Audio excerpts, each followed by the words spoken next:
Le ranch Aspen, au cœur du Montana, était le genre d'endroit où le silence semblait plus vaste que n'importe quelle cathédrale. Étendu sur des centaines d'acres de terre fertile, protégé par d'anciens pins ayant vu naître et mourir plusieurs générations, il se dressait comme un monument au nom des Montgomery. Au centre de cet immense empire se trouvait le manoir principal, une structure de pierre et de cèdre qui ressemblait davantage à un musée de gloire passée qu'à un lieu réellement habité. Robert Montgomery avait hérité de ces terres de son père, en avait triplé la valeur par une vie de travail acharné, et en avait fait le symbole ultime de sa réussite. Pourtant, ces derniers temps, en traversant ces couloirs vides et résonnants, il ressentait une sensation rongeante, quelque chose d'essentiel manquait à sa vie. Il ne parvenait pas à identifier ce vide, et sa propre ignorance à ce sujet l'irritait profondément, comme un vent d'hiver persistant qui griffait les bords de son esprit. C'est par un après-midi gris, sous un ciel du Montana chargé de nuages menaçant une tempête qui ne venait jamais, que Catherine Reed arriva. Elle fut présentée par Arthur Vance, le gestionnaire du domaine qui servait la famille depuis des décennies. Arthur la présenta avec la brièveté clinique d'un homme introduisant un nouvel outil agricole, mentionnant seulement qu'elle était hautement recommandée et possédait l'expérience requise. Robert la regarda à peine lors de cette première rencontre, habitué au renouvellement régulier du personnel, comme les saisons. Pour lui, elle n'était qu'une ligne de plus dans le registre des salaires, une présence fantomatique chargée de maintenir la poussière à distance. Mais Catherine n'était pas invisible pour ceux qui prenaient le temps d'observer vraiment. C'était une femme d'une présence calme et inébranlable, possédant cette rare qualité qui permet de commander l'attention sans jamais élever la voix. Elle marchait le dos parfaitement droit, comme si elle portait depuis si longtemps un fardeau qu'elle avait fini par apprendre à l'équilibrer avec une grâce presque royale. Ses mains étaient marquées par une vie de labeur, mais ses yeux, lorsqu'ils croisèrent brièvement ceux de Robert lors de ce premier instant, ne se baissèrent pas en signe de soumission. Ils le regardèrent directement, sans défi, mais sans la moindre trace de peur. C'était la première chose qui mit Robert mal à l'aise. Il était habitué à ce que le monde détourne le regard le premier, mais Catherine Reed tenait bon avec une dignité sereine qui semblait déplacée pour une employée domestique. Les autres employés commencèrent à murmurer entre eux, mélange de curiosité et de méfiance naturelle face à quelqu'un qui ne rentrait pas dans les attentes habituelles. Pearl, la cuisinière présente depuis plus de 15 ans au ranch, fut la plus expressive. Elle remarqua que Catherine portait quelque chose de lourd en elle, visible dans la manière dont elle fixait l'horizon lorsqu'elle croyait n'être observée par personne. Ce que personne n'avait encore vu, Robert le découvrit par hasard un mardi. Il était dans son bureau, près de la fenêtre, en train de consulter des actes fonciers, lorsqu'il la vit traverser la cour arrière. Elle n'était pas seule. 2 jeunes garçons la suivaient de près. Le front de Robert se plissa immédiatement. Le ranch Aspen appliquait une règle stricte. Aucun membre de la famille du personnel n'était autorisé sur la propriété sans autorisation explicite. Arthur le savait, tout comme chaque employé. Et pourtant, Catherine Reed avançait sous la lumière de l'après-midi avec 2 enfants, en direction de la vieille grange située à l'extrémité du domaine. Cette grange était abandonnée depuis près de 10 ans, une structure de bois affaiblie par le temps, qui gémissait à chaque rafale venant du nord. Il n'y avait aucune raison rationnelle d'y aller. Robert observa depuis les rideaux épais jusqu'à ce que les 3 silhouettes disparaissent derrière les grandes portes coulissantes. Il attendit 10 minutes, puis 20. Les portes ne se rouvrirent pas. Il referma ses dossiers reliés de cuir, mais les chiffres n'avaient plus de sens. Le reste de l'après-midi, il fixa la cour vide, l'esprit envahi de questions qu'il n'était même pas sûr de vouloir poser. Quelques jours plus tard, la scène se répéta, exactement à la même heure. Même direction, même rythme. Les 2 garçons étaient toujours là, marchant avec une familiarité évidente, comme s'il ne s'agissait ni de leur première ni de leur 10e visite. L'aîné portait un objet enveloppé dans un tissu sombre contre lui. Le plus jeune pointait les aigles dans le ciel avec une fascination pure, celle que seuls les enfants possèdent encore. Le lendemain matin, Robert convoqua Arthur Vance. Il lui demanda s'il savait que la nouvelle employée amenait des enfants dans la vieille grange pendant les heures de travail. Arthur hésita une seconde. Une fraction de seconde de trop. Robert le remarqua immédiatement. Trop d'années passées à lire les gens dans les négociations lui avaient appris à reconnaître ce type de silence. Arthur déclara n'avoir aucune connaissance de cela et proposa de la réprimander immédiatement. Robert, à sa propre surprise, refusa. Il voulait d'abord comprendre ce qui se passait. Arthur acquiesça sans insister. Cet après-midi-là, Robert ne resta pas dans son bureau. Il se posta près des bouleaux bordant le chemin menant à la grange, suffisamment loin pour ne pas être vu, mais assez proche pour observer. L'air sentait la terre sèche et la sauge sauvage. Les oiseaux chantaient comme si aucun secret n'existait dans le monde. Puis il les vit. Catherine avançait de son pas calme et stable. Cette fois, Robert distinguait clairement les enfants dans la lumière dorée. Matthew, l'aîné, tenait l'objet enveloppé contre sa poitrine comme une relique sacrée. Luc, le plus jeune, tenait la main de sa mère tout en suivant les formes des nuages du regard. Avant d'entrer, Catherine s'arrêta. Elle se retourna lentement, comme si quelque chose dans le vent lui avait murmuré qu'elle était observée. Robert se figea derrière les arbres. Le regard de Catherine balaya les environs pendant un instant qui sembla interminable. La lumière frappa son visage et révéla une sérénité fatiguée, celle de quelqu'un qui porte un silence trop ancien. Puis elle entra et referma la porte. Robert attendit encore 5 minutes avant de s'approcher. Il marcha lentement, sans faire craquer l'herbe sèche. Arrivé contre la paroi de bois, il s'arrêta. Des voix basses provenaient de l'intérieur. La voix de Catherine était calme, profonde, presque apaisée. Les enfants répondaient en chuchotant, comme s'ils comprenaient instinctivement que le bruit n'avait pas sa place ici. Robert frappa. Le silence fut immédiat. Après un moment, des pas lents approchèrent. La porte s'ouvrit. Catherine apparut. Aucune surprise. Aucune peur. Seulement ce même regard direct, dérangeant. Derrière elle, les deux garçons observaient depuis l'ombre, avec une dignité silencieuse qu'ils tenaient clairement de leur mère. Robert regarda au-delà de son épaule. Et ce qu'il vit lui coupa le souffle. La grange n'était pas le lieu poussiéreux et abandonné qu'il avait imaginé. Quelqu'un l'avait transformé. Le sol avait été soigneusement nettoyé. 2 petites chaises en bois étaient placées au centre. Une grande caisse servait d'autel improvisé, recouverte d'un tissu blanc brodé à la main, orné de petites fleurs. Des rayons de soleil traversaient les interstices du bois, traçant des lignes dorées comme si la lumière elle-même respectait cet endroit. Sur le tissu reposait une photographie encadrée. La voix de Robert fut plus basse qu'il ne l'aurait voulu lorsqu'il demanda ce que tout cela signifiait. Catherine répondit simplement qu'il s'agissait d'un lieu de mémoire. Sa voix ne tremblait pas. Matthew s'avança. Son regard n'avait rien d'enfantin. Il tenait l'objet enveloppé et le déballa avec une précision presque cérémonielle. C'était une autre photographie, plus grande, dans un cadre simple en bois brut. Robert regarda l'image. Quelque chose en lui se brisa sans bruit. L'homme sur la photo avait la même mâchoire que Robert, le même regard, la même posture, celle d'un homme habitué à porter le poids du monde. Puis il vit la bague. Une pierre verte sombre, taillée en ovale, avec une petite marque sur le côté. Robert connaissait cette bague. Il l'avait tenue dans ses propres mains le jour où il l'avait offerte à son frère cadet, George, des années auparavant. C'était avant que le silence entre eux ne devienne un mur trop haut pour être franchi, avant que leur orgueil partagé ne gagne une bataille qu'aucun des deux ne voulait réellement mener. Ils avaient cessé de se chercher, et Robert avait convaincu son cœur, avec l'entêtement d'un homme refusant d'admettre ses torts, que George avait simplement choisi de disparaître. La main de Robert s'avança vers la photographie, ses doigts tremblants. Il demanda qui était cet homme, même si son âme connaissait déjà la réponse. Il avait besoin d'entendre les mots pour les rendre réels. Catherine le regarda longtemps. Dans ses yeux, pour la première fois depuis son arrivée au ranch Aspen, quelque chose d'autre que le calme apparut. C'était le poids d'une vérité qu'elle portait seule depuis des années, et dont la porte venait enfin de s'ouvrir. Elle dit doucement que cet homme était son mari et le père de ses enfants. Après une pause qui sembla durer une vie entière, elle ajouta que, d'après tout ce qu'il lui avait confié avant de mourir, il était aussi le frère de Robert.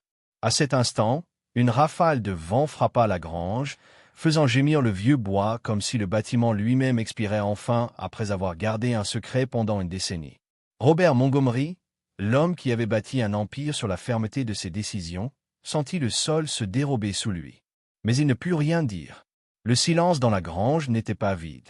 Il était dense, chargé du poids d'une vie en train d'être réorganisée sans autorisation.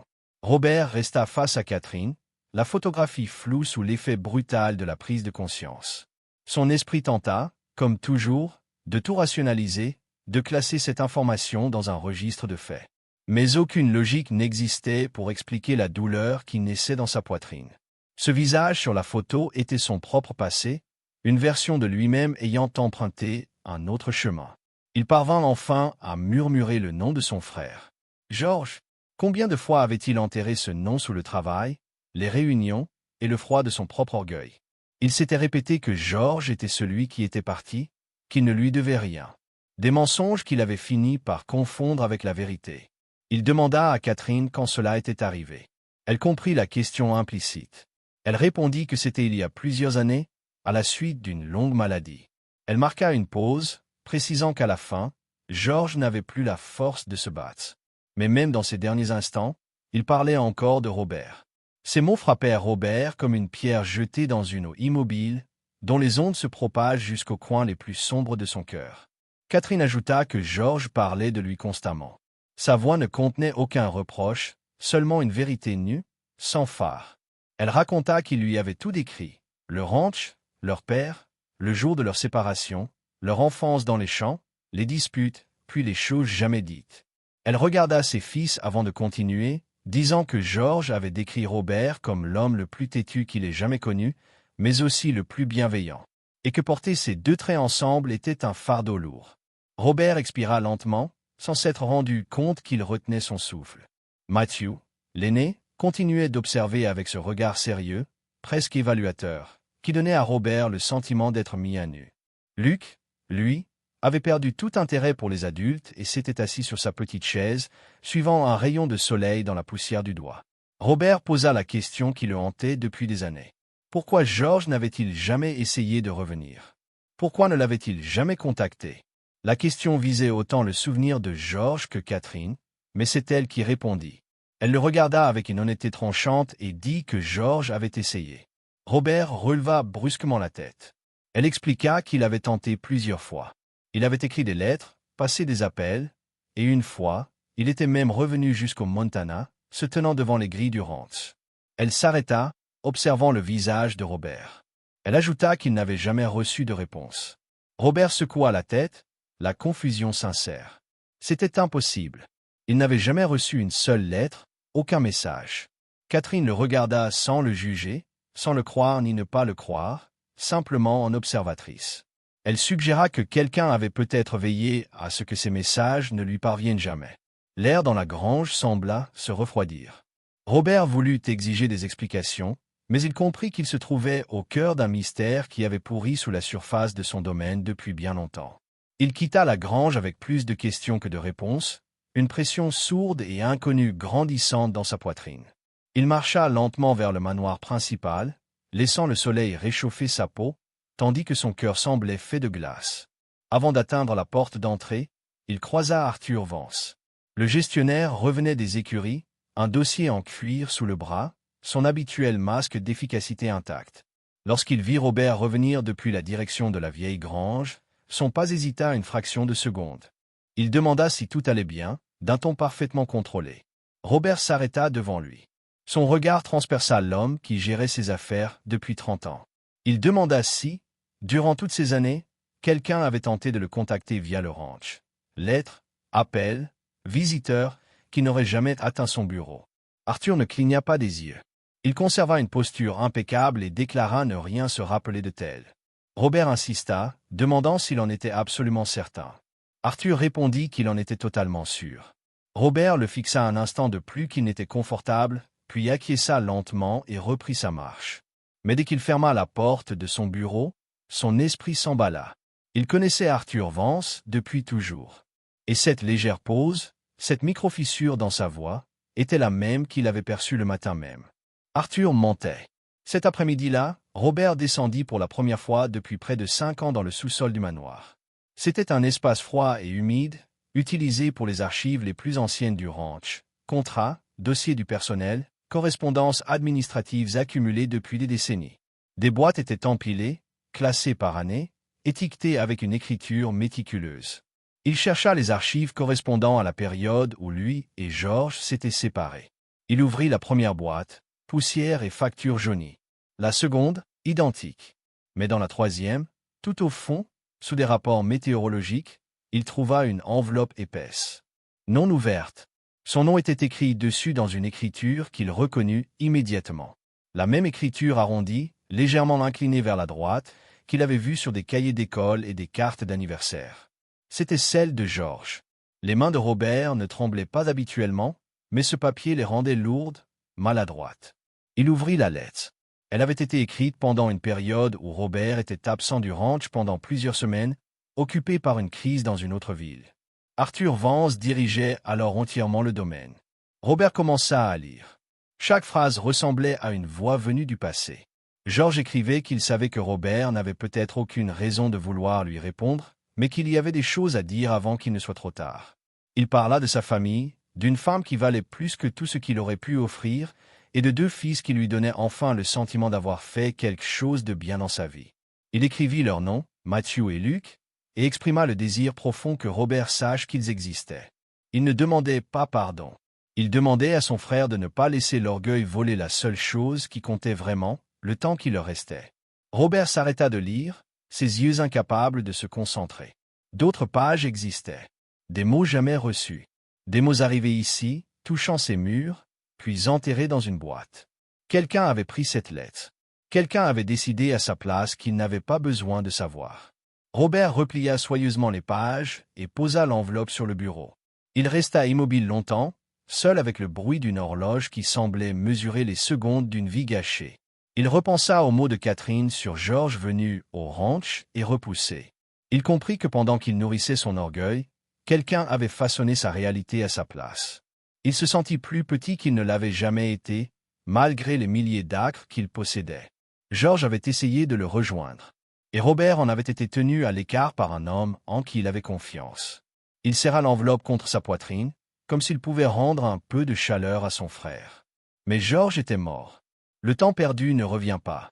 Ne restait que ses 2 enfants dans la grange, et une femme venue non pas mendier, mais lui offrir une dernière chance d'être l'homme que son frère avait toujours cru qu'il était. Cette nuit-là, Robert ne dormit pas.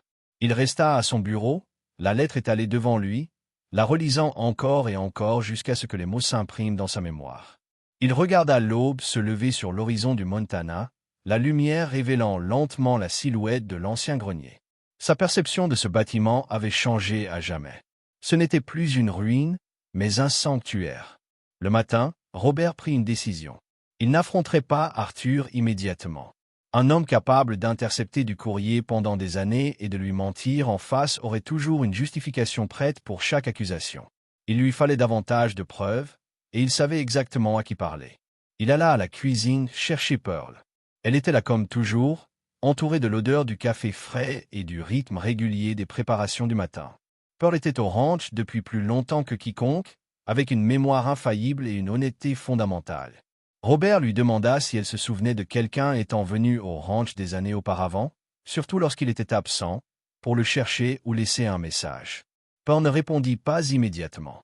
Elle plissa les yeux en fouillant ses souvenirs, puis son expression changea. Elle se rappela un jeune homme arrivé un après-midi. Elle l'avait vu depuis la fenêtre de la cuisine pendant qu'Arthur Vance lui parlait dans la cour.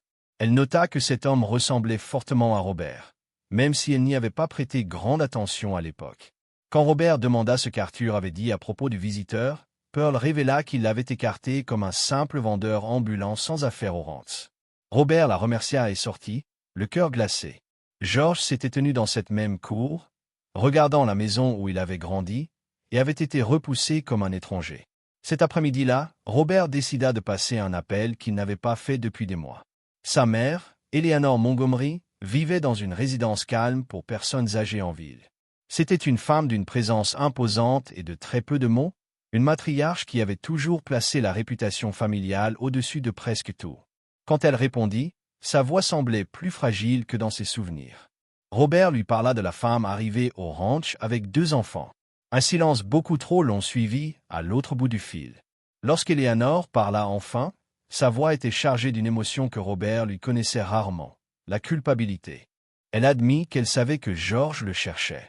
Robert sentit le monde basculer. Elle confessa qu'Arthur Vance l'appelait toutes les quelques semaines pour la tenir informée de la situation au ranch. Et lorsque Georges avait commencé à écrire et appeler, elle avait demandé à Arthur de gérer la situation. Elle expliqua qu'elle avait peur que le retour de Georges rouvre d'anciens scandales et des problèmes juridiques liés au domaine que son père avait mis tant d'efforts à stabiliser. Elle avait eu peur des questions et du désordre d'une réconciliation. La voix de Robert devint glaciale lorsqu'il lui dit que George était mort. Il expliqua que son frère était mort en cherchant un lien, écrivant des lettres qui avaient été volées et se présentant dans une maison où il avait été traité comme un intrus. Il lui parla de Matthew et Luke, les petits-enfants qu'elle n'avait jamais rencontrés, et de Catherine, qui avait plus de courage que toute la famille Montgomery réunie. Il dit à sa mère qu'elle devait venir immédiatement au ranch, car des choses devaient être dites en personne et 2 enfants méritaient de connaître leur histoire. Il raccrocha avant qu'elle ne puisse répondre, incapable d'entendre ses larmes. Il se rendit au grenier et trouva Catherine. Il lui dit qu'il savait tout désormais, les lettres, la visite et qui avait donné les ordres. Catherine ne manifesta aucune surprise. Elle le regarda simplement avec une tristesse sereine.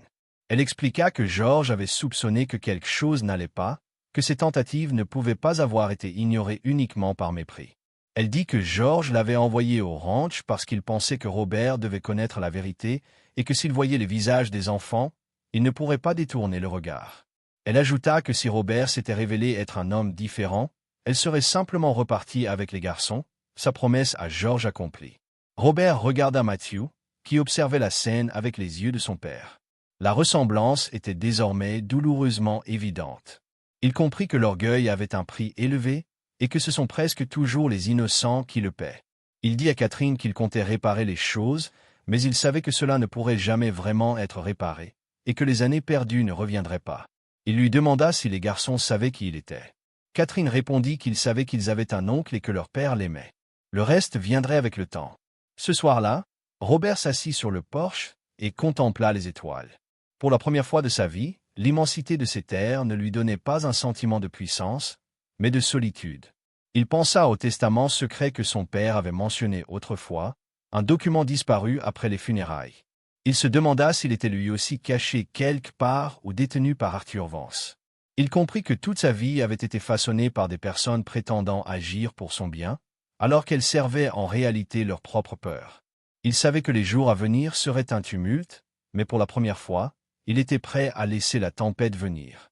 Il se coucha sans dormir jusqu'aux premières heures du matin, revoyant sans cesse le visage de George sur la photographie et la manière dont il tenait la bague. Il se souvenait du jour de leur dispute, une querelle insignifiante sur les prix du bétail qui avait dégénéré en silence permanent. Il comprit que la plupart des tragédies ne naissent pas de grands crimes, mais de petits orgueils laissés sans contrôle. Il jura que Matthew et Luke n'auraient jamais à se demander s'ils avaient leur place sur cette terre. 2 jours plus tard, Eleanor Montgomery arriva au ranch. Robert la vit descendre de voiture depuis son bureau. Elle semblait fragile, son élégance habituelle insuffisante face à ce qu'elle allait affronter. Elle ne se rendit pas à la maison principale. Elle marcha directement vers le vieux grenier, guidée par son intuition vers le cœur du problème. Robert la suivit à distance. À l'intérieur du grenier, Catherine attendait. Les 2 femmes se retrouvèrent face à face, la veuve du fils rejeté et la mère qui avait laissé faire. Le silence était chargé de 10 années de non-dits. Eleanor regarda la photographie de George et se mit à pleurer. Ce n'était pas un sanglot retenu, mais une rupture totale, celle d'une mère réalisant qu'elle avait échangé l'amour de son fils contre un sentiment illusoire de sécurité. Luke, le plus jeune des garçons, s'approcha et lui tendit un petit jouet en bois. Il ne savait pas qui elle était, mais il ressentait sa douleur. Eleanor s'agenouilla et serra l'enfant contre elle, ses larmes trompant sa chemise. Matthew resta debout, observant avec un regard méfiant et protecteur. Il se souvenait des années difficiles, des nuits de tout de son père jusqu'à l'aube, et de sa mère travaillant à 3 emplois pour survivre. Il n'offrit pas une étreinte. Il offrit une présence. Robert entra dans le grenier et posa une main sur l'épaule de sa mère. Il lui dit que les garçons s'appelaient Matthew et Luke, et qu'ils représentaient l'avenir du nom Montgomery. Plus tard dans l'après-midi, Robert convoqua Arthur Vance dans la bibliothèque. Il posa la lettre interceptée sur le bureau et demanda une explication. Arthur tenta d'esquiver, évoquant la stabilité du ranch et les volontés du défunt M. Montgomery. Mais Robert le coupa net. Il lui dit que ses services n'étaient plus requis et qu'il avait 1 heure pour quitter la propriété. Arthur tenta de protester, évoquant les secrets qu'il avait gardés. Mais Robert répondit que la vérité était déjà sortie. Il regarda Arthur partir, un homme qui avait vécu dans l'ombre disparaissant enfin dans la lumière du Montana. Sans Arthur, Robert fouilla les archives de l'administration. Il trouva ce qu'il cherchait dans un compartiment secret du coffre, le testament complémentaire original signé par son père peu avant sa mort. Le document était simple, mais ses conséquences immenses. Il stipulait que George devait hériter de 40% des actifs liquides du ranch ainsi que d'une parcelle appelée la vallée de Silver Creek. C'était la plus belle partie du domaine. Son père avait tenté une dernière réconciliation, mais le document avait été dissimulé pour maintenir l'unité de l'héritage sous le contrôle de Robert. Robert apporta le document à Catherine et lui expliqua ce qu'il contenait. Il lui dit qu'elle et les garçons étaient désormais les propriétaires légaux de Silver Creek. Catherine regarda le document, puis Robert. Elle dit que George ne s'intéressait jamais à la terre. Il ne se souciait que de la famille. Robert acquiesça, reconnaissant qu'il avait été lent à comprendre cette leçon. Il lui dit qu'il voulait qu'elle et les garçons emménagent dans la maison principale, mais Catherine refusa. Elle expliqua que les enfants aimaient l'espace ouvert près du grenier et qu'ils préféraient construire leur propre maison sur leur propre terrain. Robert respecta ce choix, comprenant qu'elle avait besoin de préserver l'indépendance qu'elle avait dû défendre toute sa vie. Les semaines suivantes furent remplies d'avocats et de démarches administratives, alors que Robert travaillait à reconnaître légalement Matthew et Luke comme ses héritiers. Il passait ses après-midi avec eux, apprenant à Matthew à monter à cheval et aidant Luke à identifier les différentes espèces de truites dans les rivières. Il constata que le vide qu'il ressentait dans la maison était remplacé par le bruit et le chaos des enfants. Il se surprit à rire davantage en une semaine qu'au cours de la dernière décennie. Même Eleanor semblait transformée, passant ses journées dans la cuisine avec Pearl, apprenant à préparer les repas simples que George aimait autrefois. À mesure que l'été s'effaçait pour laisser place à l'automne, le ranch prit une nouvelle énergie.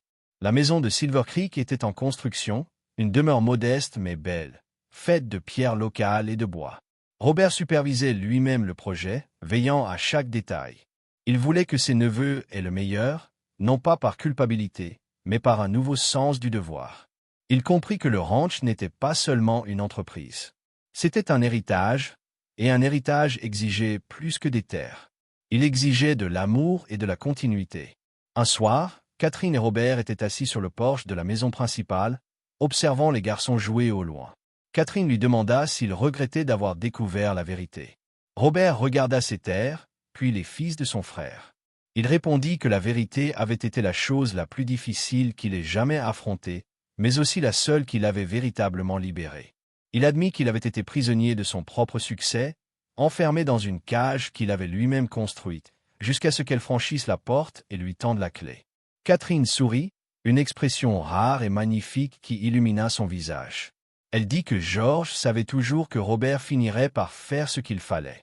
Elle lui confia que les derniers mots de George concernaient le ranch et l'espoir que le vent soit toujours dans son dos et le soleil toujours sur son visage. Robert sentit une larme couler sur sa joue, mais il ne l'essuya pas. Il la laissa tomber, hommage silencieux à son frère perdu et à la famille qu'il venait de retrouver. La transition ne fut pas sans difficulté. Des rumeurs circulaient dans la ville voisine de Pine Ridge au sujet de cette famille cachée, et certains anciens employés du ranch se montraient sceptiques face au changement. Mais Robert géra chaque situation avec une patience et une grâce nouvelle. Il devint un autre type de leader, quelqu'un qui écoutait autant qu'il parlait. Il mit en place de nouveaux programmes pour les employés, offrant de meilleurs logements et des possibilités d'éducation pour leurs enfants, comprenant que la famille Montgomery ne se limitait pas à ceux qui portaient son nom. Matthew se révéla naturellement doué pour le travail du ranch. Il possédait l'instinct de son père pour la terre et la discipline de son oncle. Il passait ses matinées avec les cow-boys expérimentés à apprendre les anciennes méthodes du métier. Luke, lui, était un artiste. Il remplissait des dizaines de carnets de croquis représentant les montagnes et les animaux. Robert veillait à ce qu'il ait le meilleur matériel, et ils transformèrent même l'un des bâtiments secondaires en atelier. Le ranch Aspen n'était plus un musée. C'était une communauté vivante. 5 années passèrent avec la vitesse d'un torrent de montagne. Matthew était devenu un jeune homme fort et compétent, assumant de plus en plus de responsabilités. Les peintures de Luke commençaient à être exposées dans des galeries à travers l'État, apportant une autre forme de prestige au nom Montgomery. Catherine était devenue le cœur du ranch, sa sagesse discrète guidant chacun à travers les tempêtes. Eleanor s'était éteinte paisiblement 2 ans plus tôt, ses derniers jours passés auprès de ses petits-fils, enfin en paix. L'ancien grenier avait été entièrement restauré. Il ne servait plus de stockage, il était devenu un centre communautaire pour les familles du ranch, un lieu de célébration, de réunion et de mémoire. Le sanctuaire dédié à George était toujours là, rappel permanent de l'homme qui les avait réunis. Chaque année, à l'anniversaire de sa mort, la famille se réunissait dans le grenier pour partager un repas et des souvenirs. C'était le jour le plus important de l'année au Ranch Aspen. Un après-midi, Robert et Matthew montèrent jusqu'au plus haut sommet de la propriété. Ils observèrent l'immensité de la vallée de Silver Creek, les troupeaux paisibles en contrebas. Robert vieillissait, ses cheveux devenus presque entièrement blancs, mais son regard était plus perçant que jamais. Il dit à Matthew qu'un jour, tout cela serait à lui, à protéger. Matthew ne répondit ni avec arrogance ni excitation. Il acquiesça simplement, avec une compréhension grave du poids de cet héritage. Robert comprit alors que son œuvre était accomplie. Il avait non seulement préservé la terre, mais restauré l'âme de sa famille. Il pensa au jour où Catherine Reed était arrivée, une femme portant un secret et une promesse. Il comprit que les plus grands trésors ne sont pas ceux que l'on construit pour soi-même, mais ceux que l'on découvre lorsqu'on a le courage de regarder dans l'obscurité. Il ressentit une profonde sérénité, une joie calme qu'il n'avait jamais connue dans sa jeunesse. Le soleil se coucha sur les montagnes du Montana, projetant de longues ombres violettes sur la vallée. Robert fit demi-tour avec son cheval vers la maison, Matthew à ses côtés. Il voyait les lumières de la maison de Silver Creek au loin et la fumée s'élevant de la cheminée du manoir principal. Il savait que Catherine avait préparé le dîner et que Luc attendait de leur montrer son dernier tableau. C'était une bonne vie, une vie pleine, une vie enfin partagée. En arrivant dans la cour, Robert s'arrêta un instant près de l'ancien grenier. Il contempla le bois usé et se souvint de la première fois où il avait frappé à cette porte. Il pensa à tout ce qu'il aurait pu manquer. Il comprit que chaque vie est une succession de portes et que les plus importantes sont souvent celles que l'on craint le plus d'ouvrir. Il inclina silencieusement la tête en signe de gratitude, puis rentra chez lui. La nuit était calme. Seul le hurlement lointain d'un loup et le souffle du vent dans les pins troublaient le silence. À l'intérieur, la famille était réunie autour de la grande table en chêne. On entendait des rires et des discussions sur l'hiver à venir. Robert était assis à la tête de la table, observant les visages des personnes qu'il aimait. Il ressentait une chaleur qui n'avait rien à voir avec le feu de la cheminée. Il était un Montgomery, et pour la première fois de sa vie, il savait exactement ce que cela signifiait. Vivre longtemps apprend une vérité simple. Les choses que nous construisons de nos mains, clôtures, murs de pierre, vastes domaines, ne sont solides que si les vérités que nous portons en nous le sont aussi. Nous passons souvent notre jeunesse à courir après les ombres du pouvoir et le confort froid d'avoir raison, croyant que l'orgueil est un bouclier contre le jugement du monde. Mais avec les années, on comprend que l'orgueil n'est pas un bouclier. C'est une cage, une prison silencieuse qui empêche précisément les personnes que nous devrions aimer d'entrer. Il est étrange que l'être humain attende souvent que le soleil soit presque couché pour comprendre qu'il marchait dans la mauvaise direction, préférant le silence d'une maison vide au bruit imparfait d'une famille vivante. La vraie force n'est pas de ne jamais tomber dans l'erreur. C'est d'être capable de dire « j'avais tort ». Il existe une guérison profonde lorsque l'on baisse la tête devant un enfant ou lorsque l'on ouvre une lettre ignorée depuis des années. Nous croyons que reconnaître une faute nous diminue. En réalité, c'est ce qui nous élève. Beaucoup meurent prisonniers de leur propre entêtement, sans jamais comprendre qu'un seul pas vers l'humilité aurait pu les conduire vers la paix. Un héritage ne se mesure ni en hectares ni en argent, mais dans les histoires que racontent ceux qui restent. Si vous laissez un royaume sans personne pour l'appeler maison, vous n'avez rien laissé. Le temps est la seule richesse qu'on ne récupère jamais. Le gaspiller dans la rancune est la forme la plus pure de pauvreté. Nous ne sommes que des passagers temporaires. Notre seul devoir est de laisser la porte entr'ouverte pour ceux qui cherchent à revenir. Les conversations les plus importantes sont souvent celles que l'on a le plus évitées. Et les plus grands actes de courage ne se déroulent pas sur des champs de bataille, mais dans le silence d'un vieux grenier où une vérité finit enfin par être dite. À la fin, nous ne sommes pas jugés sur les disputes que nous avons gagnées, mais sur l'amour que nous avons eu le courage d'accepter et la famille que nous avons eu l'humilité de garder. C'est cela, le seul succès qui survit à l'hiver.